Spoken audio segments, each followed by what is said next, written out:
Olá, boa noite, queridos ouvintes. Boa noite a todos os meus amigos e a todas as minhas amigas. Boa noite, amados irmãos. Boa noite, povo de Deus. Boa noite, Brasil. Boa noite, toda a terra habitada. Meu nome é Nelson Alves e eu tenho o imenso prazer de saudar a todos com a paz do Senhor. E sou um adventista do sétimo dia. Moro na cidade de Tapiramontá, no estado da Bahia, 360 quilômetros da cidade de Salvador. E nesta noite eu gostaria de trazer uma mensagem para todos os meus amigos. Uma mensagem que serve de edificação para nossas vidas espirituais.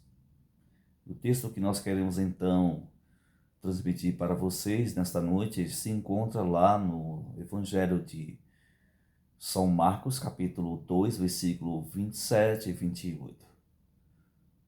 E esse texto realmente tem trazido grande controvérsia entre, entre as pessoas que realmente faz uso da palavra de Deus. Porque uns creem e outros não creem. Uns defendem e outros atacam. Uns acham que realmente a gente deve seguir o que o texto manda, outros acham que a gente não deve seguir. Porque muitas pessoas acham que o texto realmente é uma coisa que aponta para o passado e não para o futuro, e principalmente para a era presente. O texto diz assim: e acrescentou, e o sábado foi estabelecido por causa do homem, não o homem por causa do sábado, porquanto o filho do homem até do sábado é Senhor. Queridos amigos, queridos irmãos, amada igreja, povo de Deus, sem dúvida alguma, quando Jesus Cristo esteve aqui nesse mundo, ele realmente encontrou uma grande controvérsia. E a grande controvérsia que ele encontrou foi porque ele pregava os ensinamentos que o Pai havia realmente ordenado para uma classe de pessoas que havia sido realmente preparada para poder encontrar com o Salvador do mundo, o Messias, o Filho de Deus. Mas enquanto Jesus pregava, existia uma classe de pessoas chamada de escribas e fariseus, e este aí realmente foi o ponto da grande controvérsia. Por quê? Porque, na verdade, queridos, Jesus Cristo, ele, ele veio a esse mundo para poder realmente buscar aqueles que são seus. Ele veio para os seus, mas os seus não receberam. E havia realmente uma controvérsia entre judeus e os seguidores do nosso Senhor e Salvador Jesus Cristo. E segundo os ensinamentos que nós então já descobrimos de outrora, havia realmente entre os judeus umas chamadas de restrições sabáticas. Pelo menos 39 restrições sabáticas. Algumas delas dizia o seguinte, por exemplo, nos ensinamentos do povo judeu, eles diziam que algumas coisas as pessoas não deveriam então fazer porque era sábado. Por exemplo, uma das restrições dizia o seguinte: caminhar 1.000 metros, sim, 1.001, não, é pecado. Outra restrição dizia o seguinte: cuspir na grama no sábado não pode, porque você está regando a grama. Então, se está regando a grama, você está pecando. Então, não pode. Uma outra restrição dizia o seguinte: você pode então socorrer um animal, por exemplo, um boi, uma ovelha, que estiver caído dentro de um buraco no dia de sábado, mas você não pode socorrer o ser humano se estiver doente em cima de uma cama. Então era esta mais uma restrição. Uma outra restrição dizia o seguinte: você pode carregar então, um judeu poderia carregar, no caso, um lenço amarrado na riata de uma calça, mas carregar o lenço do bolso não podia, porque era pecado. Uma outra restrição dizia o seguinte: o judeu ele poderia então jogar os caroços de milhos no terreiro para poder dar às galinhas para comer no sábado, mas não poderia então deixar um sequer caroço, porque se esse caroço germinasse, crescesse e desse fruto, então era pecado. Veja bem, interessante, né? E nesse contexto, Jesus aparece, né? Jesus aparece, né? Por exemplo, um certo dia lá na sinagoga e encontrou um homem da mão ressequida e ele disse: Filho, o que tu queres que eu faça? Ele disse: Senhor, eu quero ficar bom. E Jesus vai e diz assim: Vai, a tua fé te curou. Mas um certo dia, a Bíblia nos fala que Jesus um dia ia passando em meio a uma seara com seus discípulos. Ele ia passando, ele não foi para colher, ele foi passando, porque a missão de Jesus era pregar, era ensinar, era curar, era dar vista aos cegos, era libertar os cativos, ressuscitar os mortos e assim por diante. Então Jesus estava passando e era sábado. E de repente os discípulos tiveram fome e pegaram as espigas e começaram a comer. Mas sabe quem estavam lá? Justamente aquela classe de pessoas chamada de escribas e fariseus que apresentavam uma grande controvérsia perante o Salvador Jesus Cristo.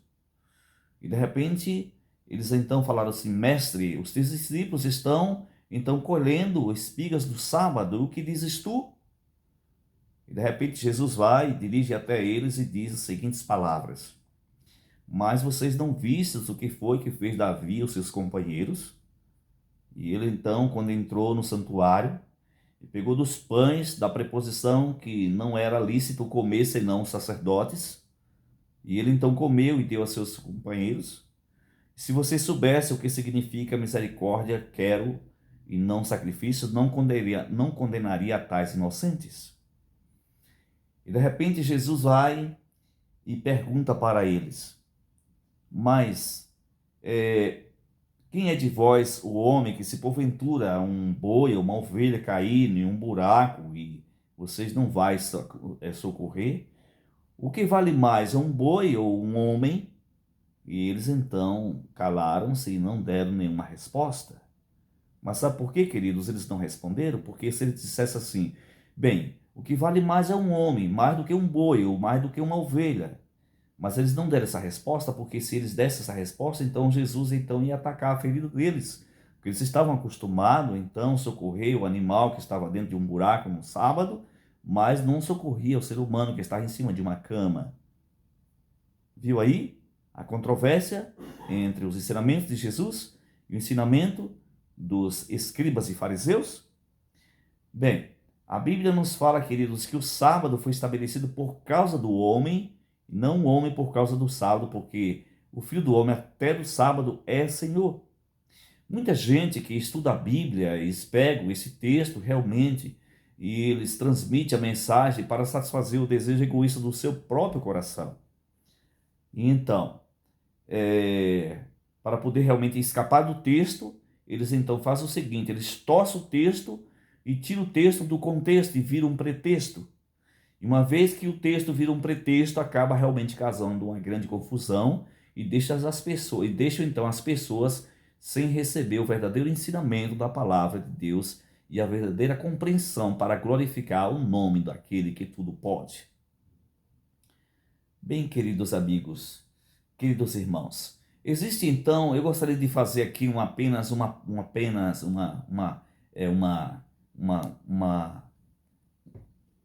comparação para que a gente pudesse então melhor entender o texto.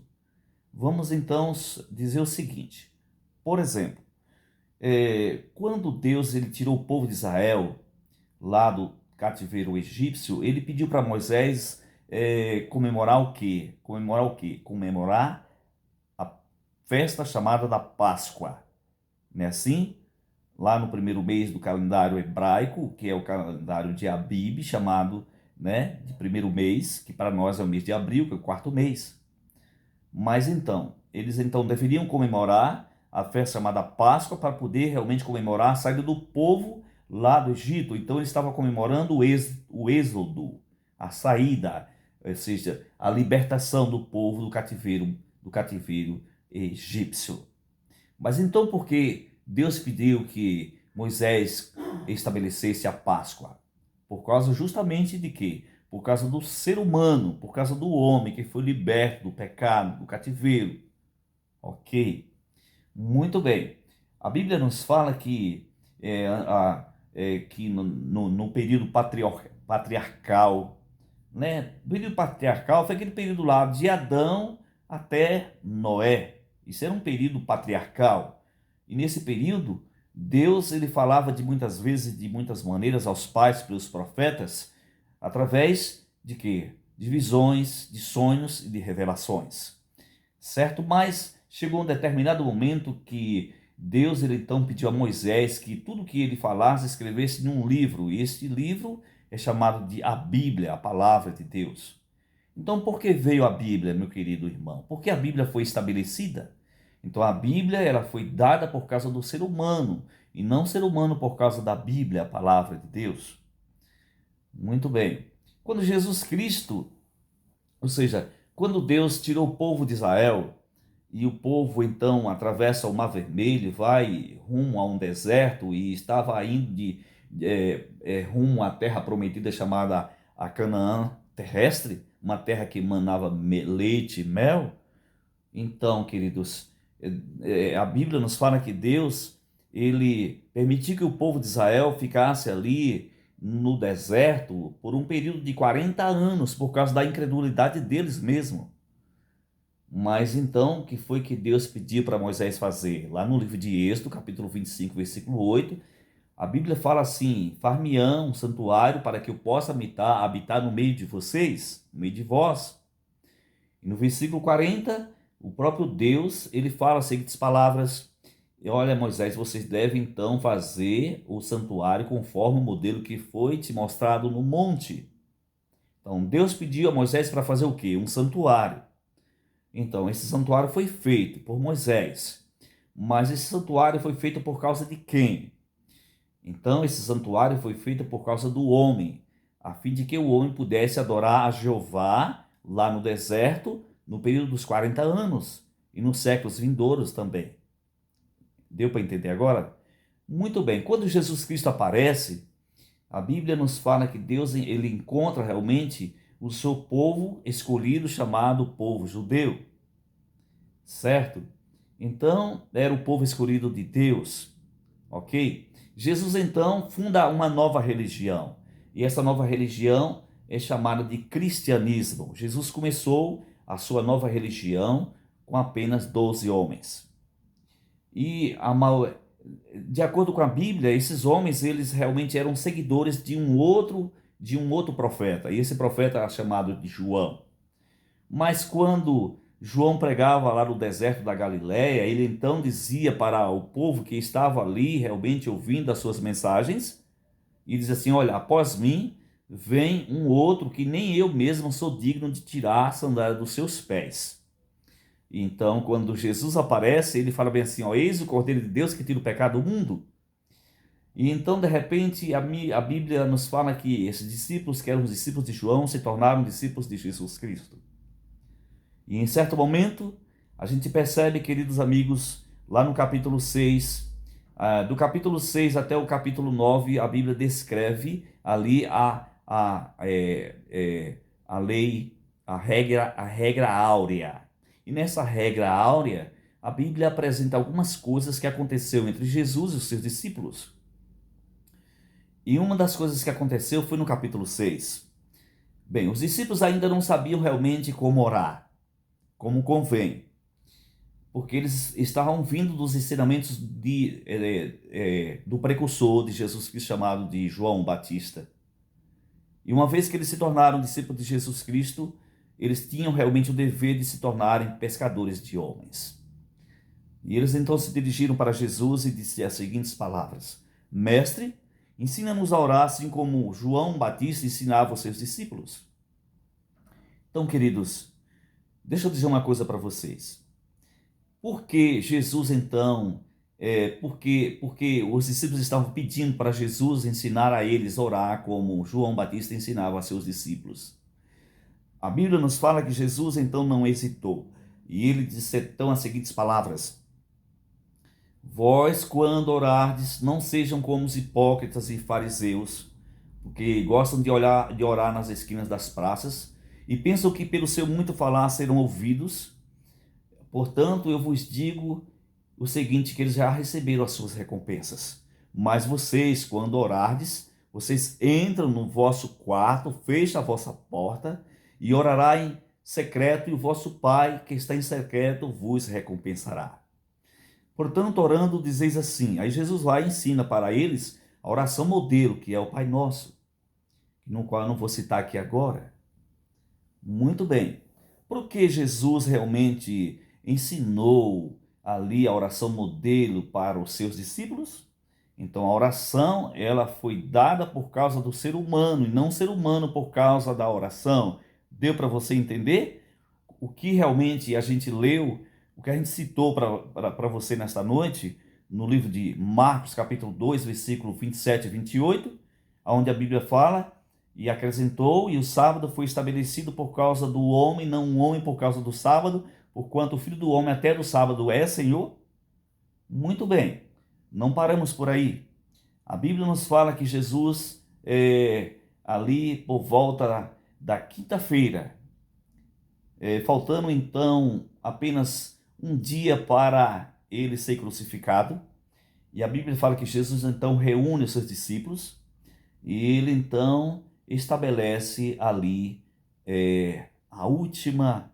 o último momento em que ele realmente haveria de anunciar o que ia acontecer com a sua vida, com o seu corpo. Jesus então assenta-se numa mesa, reunido com seus discípulos, e ele então havia pedido para os seus discípulos que realmente preparasse ali o pão e o vinho, que é o suco da vide pura, sem fermento e sem álcool, e o pão sem fermento. Por quê? Por que sem fermento? Porque fermento é símbolo de hipocrisia. Hipocrisia significa pecado. Então, né, o pão não podia ter fermento, nem o vinho não podia ter álcool, porque era uma representação do corpo de Cristo que haveria de ser dado em resgate de muitas pessoas. Então, veja bem, Jesus estabelece ali a ceia, né? A ceia naquela quinta-feira. E de repente, né? Porque Jesus então estabeleceu a ceia, queridos amigos, queridos irmãos, amada igreja, povo de Deus. Então Jesus estabeleceu a ceia a fim de que o homem pudesse realmente ter contato com ele, ter comunhão com ele, para que o povo de Deus pudesse então participar do corpo dele e do sangue dele. E ele mesmo disse: aquele que não comer do meu corpo, aquele que não comer da minha carne e não beber do meu sangue, não tem vida em si mesmo e não terá parte comigo. Então, por que Jesus estabeleceu a ceia, queridos amigos? Bem, uma vez Jesus estabeleceu a ceia porque já era uma coisa que ia ficar no lugar da Páscoa, porque Páscoa representava ali o que? Era uma festa que apontava para o sacrifício de Jesus Cristo, que um dia vinha ao mundo para poder realmente morrer para nos salvar. Então, a ceia foi dada por causa de mim e você, foi dada por causa do homem, e não o homem por causa da ceia. Deu para você entender agora? Ok? Muito bem, queridos. A Bíblia, ela é muito bem clara que Deus, ele também pediu aos profetas antigos para que pudesse realmente escrever tudo que ele tinha falado em relatar num livro. Esse livro foi reunido em torno de 39 no Velho Testamento e 27 no Novo Testamento, e formando-se uma coleção de livros chamado de Bíblia, que temos apenas um só volume. Então, por que a Bíblia foi dada ao ser humano? A Bíblia foi dada ao ser humano, entendeu? Porque o ser humano precisa da palavra de Deus para ser guiado através das peripécias da vida. Ok? Então, nesse caso, a Bíblia ela foi dada por causa do homem, não o homem por causa da Bíblia. Vamos voltar um pouco para a gente entender o texto de Marcos, capítulo 2, versículo 27 e 28, onde a Bíblia diz assim: E acrescentou, E o sábado foi estabelecido por causa do homem, não o homem por causa do sábado, porque o Filho do homem até do sábado é Senhor. Deu para entender agora? Vamos agora voltar lá no começo. Muito bem. Por que, queridos amigos, queridos irmãos, amada igreja, povo querido, meus amigos, minhas amigas, por que, então, Deus pediu para Moisés fazer ali a festa da Páscoa? Né? Por quê? Por causa do ser humano que estava sendo libertado do cativeiro, lá do pecado, do cativeiro de Faraó. Porque Deus então pediu a Moisés para poder realmente Moisés construir um santuário lá no deserto? Justamente por causa do ser humano que precisava de um local para adorar a Jeová. Bem, queridos, porque Deus então, queridos amigos, porque Deus, ele porque Jesus Cristo, ele então ensinou os seus discípulos a orar, a oração modelo, porque os discípulos precisavam realmente estar em contato com Deus, em comunhão com Deus, porque orar significa abrir o coração a Deus como amigo. Porque Jesus então estabeleceu a ceia por causa do ser humano, que o ser humano precisava de participar realmente do corpo de Cristo e do seu sangue. Tá vendo aí? Então, por que Deus então pediu o ser humano para poder realmente, queridos, para poder realmente ter contato com Ele? Então, Deus então pediu os profetas para poder realmente escrever as Santas Escrituras, porque julgando ter nelas a vida eterna, porque elas mesmas dão testemunho de Jesus. Então a Bíblia ela veio por causa do homem, não o homem por causa da Bíblia. Agora deu para você entender por que o sábado foi estabelecido por causa do homem? É porque o homem precisa de um dia para descanso. Não é o dia de descanso que precisa do homem, e sim um homem que precisa de um dia para descansar. Ok? Existem muitos outros textos nas Escrituras Sagradas, certo? Que apresenta realmente o sábado como um dia especial da criação. E esse dia é chamado de o sétimo dia da semana. E quando a gente lê lá no livro de Gênesis capítulo 2, versículo de 1 a 3, a Bíblia fala bem assim: assim, pois, foram acabados os céus e todo o seu exército, e havendo Deus, ele terminado da sua obra que como Criador fizera, ele então descansou, abençoou e santificou o sétimo dia. Que sétimo dia é esse, queridos amigos? Bem, no texto de Gênesis capítulo 2, versículo 1 até o versículo 3, a gente não descobre que dia é este, certo? Porque se você for ler todo o capítulo 1 do livro de Gênesis, a Bíblia não fala o nome dos dias, mas só fala assim: primeiro dia, segundo dia, terceiro dia, quarto dia, quinto dia, sexto dia, sétimo dia. Ok? Então, para a gente descobrir realmente que sétimo dia é este, você vai para os 10 mandamentos do capítulo 20 de Êxodo, do versículo 8 até o versículo 11, onde a Bíblia fala as seguintes palavras: lembra-te do dia de sábado para o santificar, 6 dias trabalharás, farás todo o teu trabalho, mas no sétimo dia não farás nenhum trabalho, nem tu, nem teu filho, nem tua filha, nem teu servo, nem tua serva, nem teu boi, nem teu jumento, nem o forasteiro, que está nas tuas portas para dentro, porque em 6 dias fez o Senhor os céus, a terra, o mar, e tudo o que neles há, mas no sétimo dia ele descansou, abençoou e o santificou o dia sétimo. Então deu para perceber aí que o sétimo dia da semana é o sábado. Mas existe muita gente por aí que está realmente querendo dizer que o sétimo dia da semana não é o sábado, e sim o primeiro dia da semana, o domingo. Quanta verdade existe nisso, queridos amigos, queridos irmãos? Bem, eu prefiro ficar com a palavra de Deus, porque é realmente o manual para a vida cristã. Eu prefiro ficar com a Bíblia, porque é a única regra de fé que temos em mãos. Eu prefiro ficar realmente com a autoria da Bíblia, que é o autor sagrado, né? O Espírito Santo, aquele que não falha e aquele que sempre inspirou os antigos profetas. Bem, queridos, a Bíblia nos apresenta realmente o sábado como um símbolo da graça de Deus. A Bíblia nos apresenta o sábado como um símbolo da libertação do povo de Deus. A Bíblia nos apresenta o sábado também como um símbolo da criação de Deus. A Bíblia nos apresenta também o sábado como um símbolo da redenção do nosso Salvador Jesus Cristo, porque até no dia de sábado, na sua morte, ele descansou. Bem, lá no livro de Ezequiel capítulo 20, versículo 12 e o versículo 20, lá diz as seguintes palavras: santificai os meus sábados, pois eles servirão de sinal entre mim e vós, para que vós sabeis que eu sou o Senhor vosso Deus, que o santifica.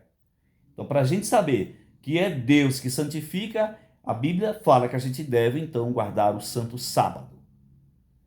Muito bem. Segundo a palavra de Deus, o sábado vai servir de sinal entre Deus e nós no último tempo.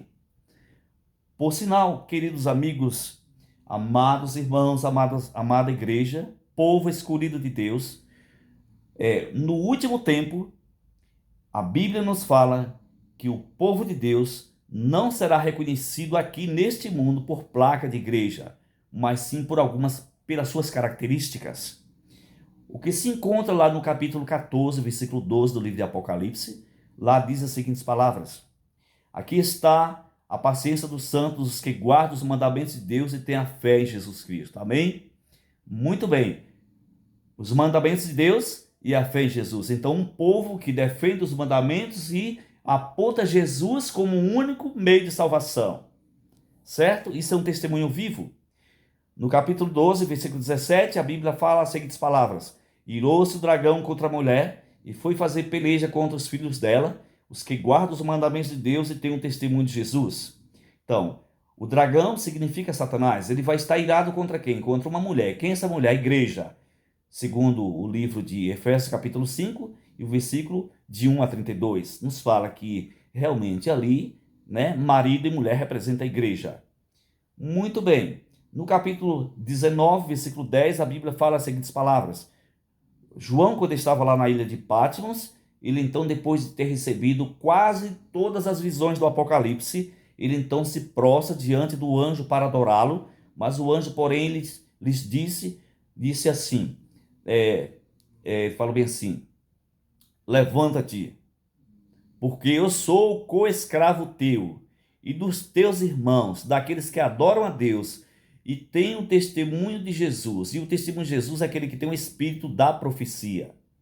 Então, olha, a igreja de Deus, o povo de Deus, será reconhecido como o povo escolhido de Deus no final da história, como aqueles que defendem os mandamentos de Deus, aqueles que defendem a fé de Jesus Cristo, o testemunho de Jesus Cristo, que é o espírito da profecia.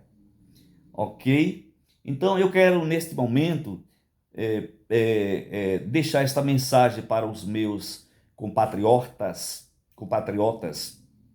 para todo esse Brasil que nos ouve e para toda a terra habitada, que a palavra de Deus ela é infalível.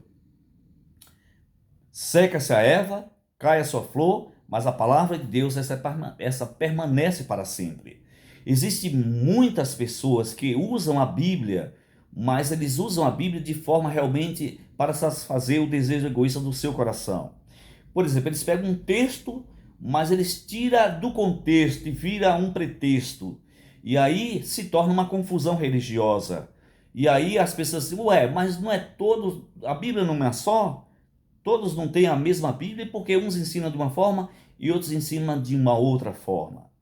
Bem, para nós evitarmos essa confusão, queridos, é necessário que a gente lê a Bíblia, como disse o profeta Isaías, do capítulo 28, versículo 10, porque um texto sobre um outro texto é uma regra aqui e uma regra ali, porque um pouco aqui e um pouco ali, comparando um texto com um outro texto. Então, dessa forma que nós devemos ler a Bíblia. Bem, Jesus Cristo, no livro de João, capítulo 7, versículo 17, ele diz as seguintes palavras, para nós sairmos da confusão. Ele diz assim: se alguém quiser fazer a vontade de Deus, conhecerá a respeito da doutrina para ver se eu falo de mim mesmo ou se eu falo de Deus. Então, a única forma é nós examinarmos o quê? A doutrina, para ver se procede de Deus ou se procede do ser humano. Bem, meu nome é Nelson, eu sou adventista do sétimo dia há mais de 30 anos, que prego a palavra de Deus em diversas igrejas e tenho levado estudos da Bíblia para uma diversidade de pessoas, onde muitas pessoas têm também abraçado a fé. Para nós é um grande motivo de alegria estar aqui transmitindo essa mensagem e oxalá que sirva de edificação e que possa realmente ser compartilhada por você para outras pessoas também. Existe muita gente nesse mundo que nós estamos vivendo que estão vivendo em trevas concernente a esses assuntos que nós falamos aqui nesse momento. Eu espero, querido amigo, querido irmão, que você possa realmente, depois de ter ouvido essas mensagens, você possa realmente compartilhar esta mensagem para todas as redes sociais. Que essa mensagem possa alcançar homens e mulheres, famílias, porque nós estamos vivendo realmente no fim dos dias, né? Segundo a Bíblia, nós estamos vivendo no último tempo da história da humanidade. Deixo aqui meu abraço, né? Eu sou uma pessoa que gosta de fazer amizade, certo? Sou uma pessoa realmente que procura amar o próximo e gosto realmente de compartilhar a mensagem da palavra de Deus. Tenho as minhas falhas, os meus defeitos, mas Deus em todo o tempo está do meu lado. E eu tenho realmente essa preocupação em levar a mensagem para cada um de vocês. Que o Senhor nos cubra com seu manto sagrado, que a sua proteção, a sua graça possa ser derramada sobre cada um de nós e que o Espírito da verdade possa nos guiar através das peripécias da vida até que Jesus volte. Um beijo, um abraço no coração, em nome de Jesus. Amém?